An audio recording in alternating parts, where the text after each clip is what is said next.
So one battle after another is the story of a revolutionary. Bob is his name, a man who is kind of a stoner and kind of hiding out from the law and the world around him, following some events that happened at the beginning of the film. Bob has a relationship with Perfidia, this wonderful firecracker, lightning bolt of a woman, who is kind of leading the charge with the French 75, their revolutionary group, who are attacking ice encampments and banks and courthouses, right? All in the name of global change, right? That we are going to embrace acts of violence upon, institutions, not people per se.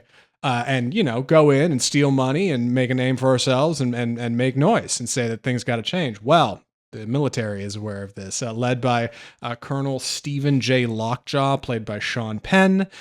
He is hot on their tail. And following some events in the first kind of 40 minutes of the movie, we get a time jump to 16 years into the present day when Bob is raising his daughter Willa. And Willa is effectively kidnapped by these forces, kind of led by Colonel Stephen J. Lockjaw, and this becomes a kidnapping feature. I got to go out and I got to find my daughter and get her back, right? But you don't want to look at a movie like Taken. You want to look at something like, I don't know, The Big Lebowski or like Terminator 2. People have compared this to Star Wars, The Searchers. Very thematically dense, as is to be expected from Paul Thomas Anderson. It is nearly 3 hours long, shot in VistaVision, incredible score from Johnny Greenwood, and fantastic performances all around from Leonardo DiCaprio, Teyana Taylor, Chase Infiniti, newcomer. We previously saw her in the series Presumed Innocent, which she's pretty solid in. Sean Penn is stunning in this movie. Regina Hall's in this movie. Really just fantastic. And people are talking about this being the film of the year, right? An Oscar contender in many categories, possibly the film of the decade. Big shoes to fill for One Battle After Another.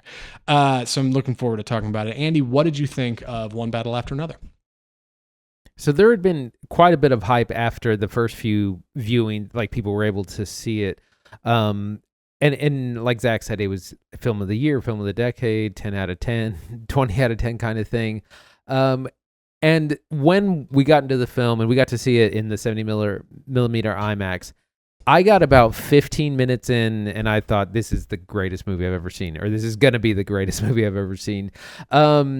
And not to overhype it, but it reminded me of, like, if you've ever gone to a movie that turns out to be a classic, like what was it like in 1990 or 1989 when people went and saw things like Goodfellas or Titanic? More recently, I think something like Parasite is something that was like a big cultural phenomenon and a movie that was kind of took everyone by storm.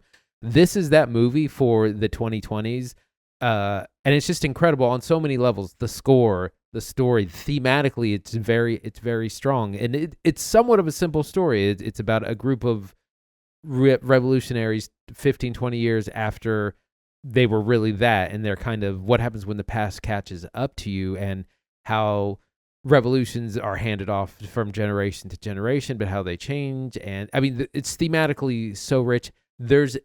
The pace is incredible because this is 2 hours, 40 minutes, and it just goes. It's like Mad Max Fury Road. It just has its foot on the gas the entire time. Like, it never feels slow. I mean, there's just so much in here, and it might actually be living up to the hype that everyone has said that it is. Yeah, it might be. It is transportive in nature. Like, you just forget about your problems outside of the theater 20 minutes into it, right? It's so kinetic and its action is constant. It just keeps moving. We just keep barreling forward. There's a great line early in the movie when they're just about to set off like one of their first big kind of not heists per se, but displays of freeing a bunch of people when DiCaprio says, like, from here on out, it's one battle after another. And it's just like constant. It just keeps coming at you. It's very different from Paul Thomas Anderson's work. This is his 10th feature film. Most of his stuff is very heady. It's very people talking in rooms. It's very chill and quiet. He's not often getting real high energy and real kinetic like this. I know there was some stuff like that in Boogie Nights.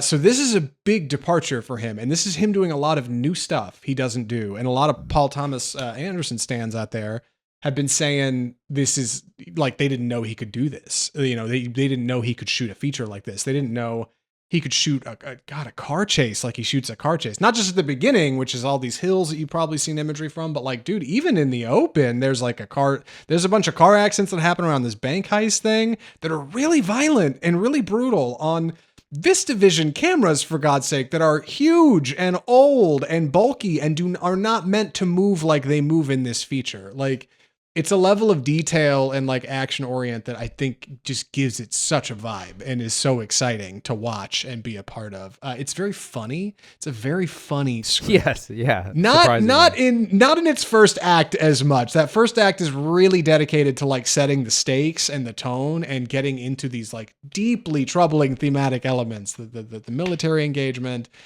cycles of violence, people who crave actual change versus just like war and engagement.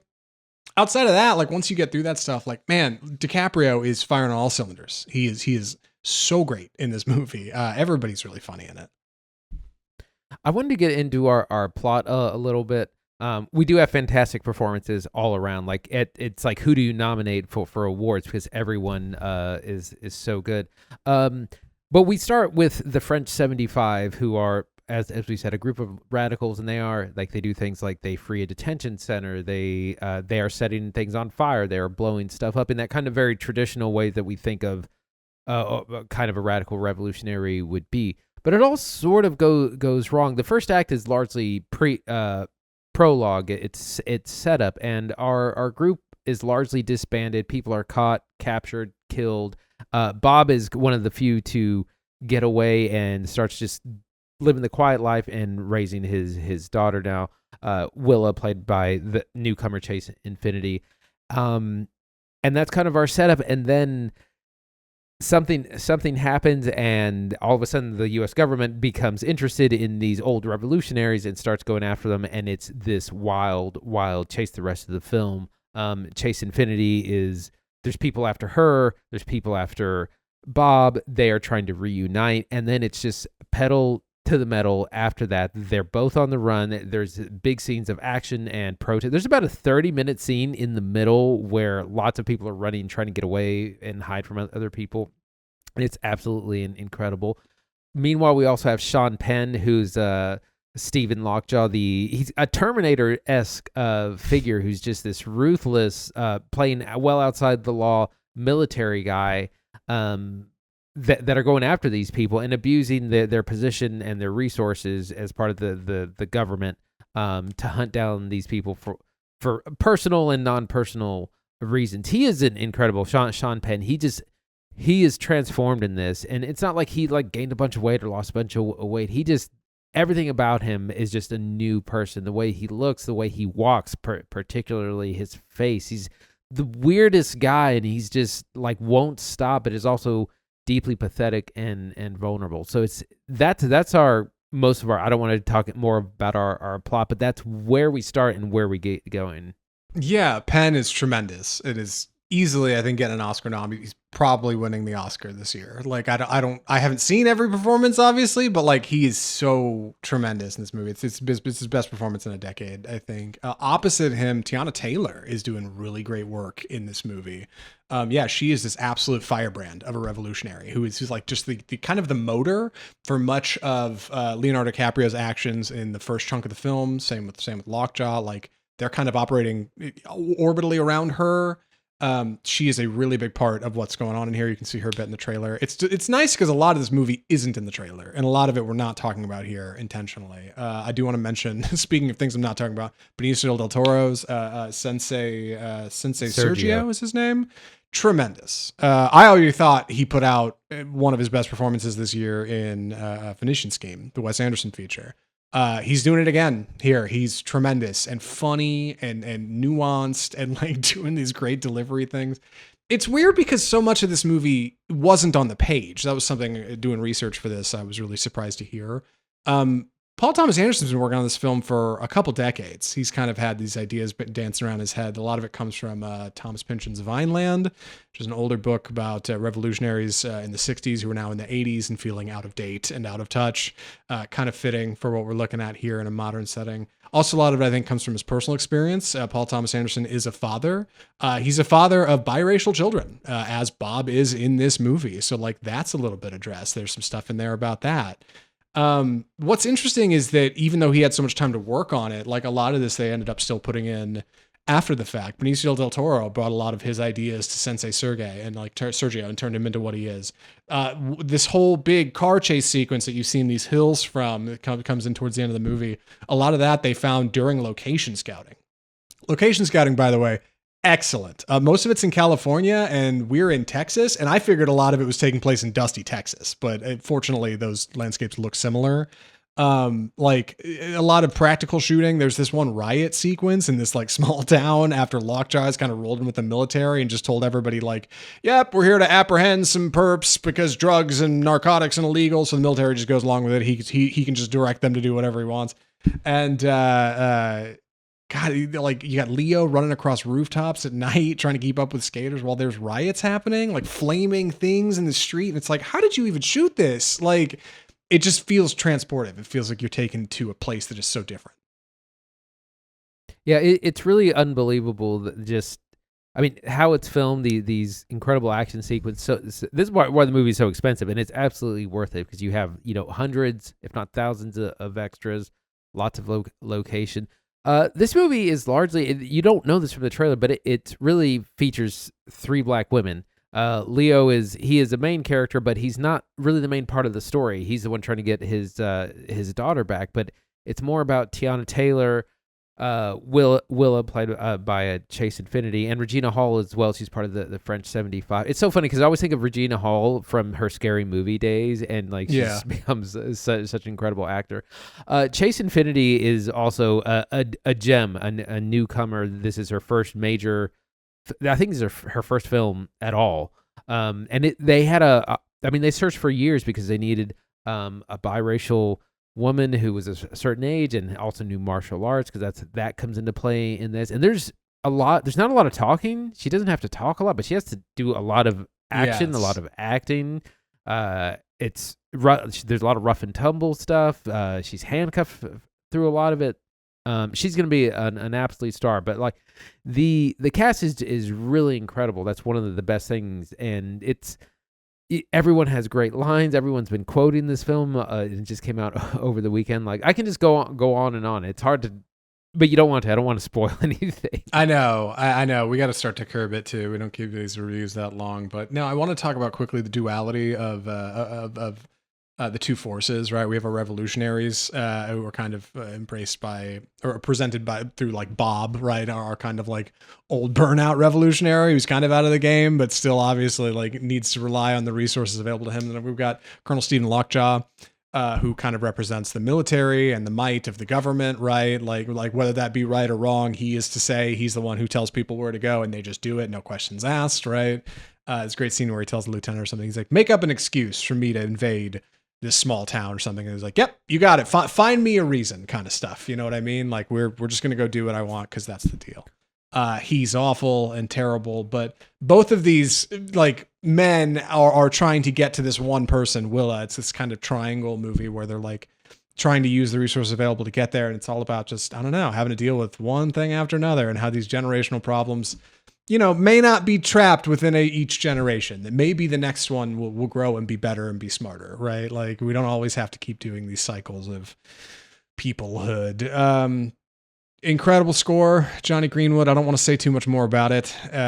We saw it, like you said, on 70mm IMAX. Incredible presentation if you have the means. Any other thoughts or recommendations, Andy? I wanted to say a sister film to this that a lot of people have been talking about is Eddington, from just a couple of months ago, because they're very similar in that they're very recent and they're about kind of current political happenings and political climate, but they're very different. I think one of the best posts I saw about it is that Eddington is about politics and One Battle After Another is political. So it's very different things. And there were some politicians who were kind of condemning the film for encouraging like radical violence, and that's not what's happening here. And I think it's very clear that people understand that is our revolutionaries are very violent at the beginning of the film. It doesn't accomplish much, and like I said, they are nearly all killed or captured. And that's kind of the point, is that maybe like that's how things were at one time. That kind of revolution was kind of effective. It's not so much anymore. And partially because you're not going to outgun the government. You can't outrun them. You have to find a different way. And we see that kind of demonstrated in the film. But there's so much in this. Like we could talk forever about different themes, about generations and politics and change and governmental violence. I mean, we can just go on forever, but we won't.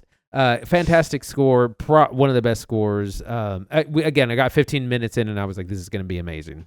Yeah. Andy, would you recommend One Battle After Another? Absolutely. Run, don't walk to your nearest cinema. See it on the biggest screen you can. We were fortunate enough to see it on 70 millimeter IMAX. Just incredible filmmaking, really fast pace for its long run time. Funny, incredible performances, profound in what it's trying to say. The many things it's trying to say. Highly recommend. Go out and see it. Yeah, same. One Battle After Another rocks. Big radical ideas in here. It'll scare the straights. You'll love it. Go see it on a big screen as soon as possible. It will not play the same at home. That being said, I cannot wait to get the 4K of this thing. Awesome. Very dusty movie. Very dusty Paul Thomas Anderson. That's the other thing. It's like Eddington, right? It's all desert and southern. Anyway, we got to move on. We got other stuff to talk about on this episode. Besides what's probably the best movie of the year. We got to talk about some upcoming trailers. What do we call this segment, Andy? It's time for the trailer park.